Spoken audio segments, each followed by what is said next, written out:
ito ang mga dapat natin aabangan mga kapamilya sa Batang Quiapo na wag natin papalampasin ang bawat episode ng telesering ito. Ito nga si Tanggol na patay niya yung nanakit talaga sa kanyang kaibigan pero ginawa lang niya ito para maipagtanggol ang kanyang kaibigan. Pero ngayon may panibago siyang misyon. Ito ay hindi basta-basta kasi nga papatay siya ng malaking sindikato. Pumapayag itong si Tanggol na pumatay ng mga malaking sindikato na pinag-uuto sa kanya para lang makalaya ito sa kulungan.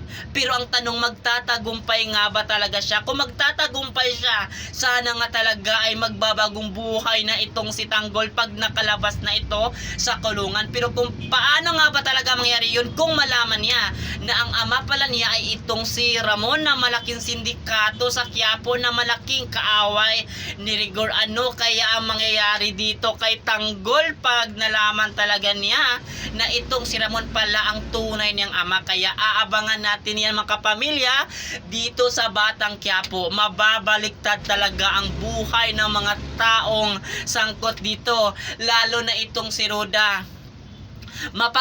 Mapagmataas siya dati pero ngayon ibabagsak siya ng panahon, kaya nababaliktad at ito si Tanggol ay maghihiganti siya at yung mga taong ng api nagmaliit sa kanya ay ipaparamdam niya kung paano nila pinahirapan itong si Tanggol, lalo na itong si Rigor na mula umpisa ay hindi talaga niya tinuring itong si Tanggol na anak kasi nga hindi ni anak ito ni Ramon. Kaya ang lahat ng ito mga kapamilya aabangan natin sa bagong yugto ng Batang Quiapo na yan ay ating papanoorin dito gabi-gabi. At yun lang mga kapamilya, maraming salamat sa panonood sa telesering ito.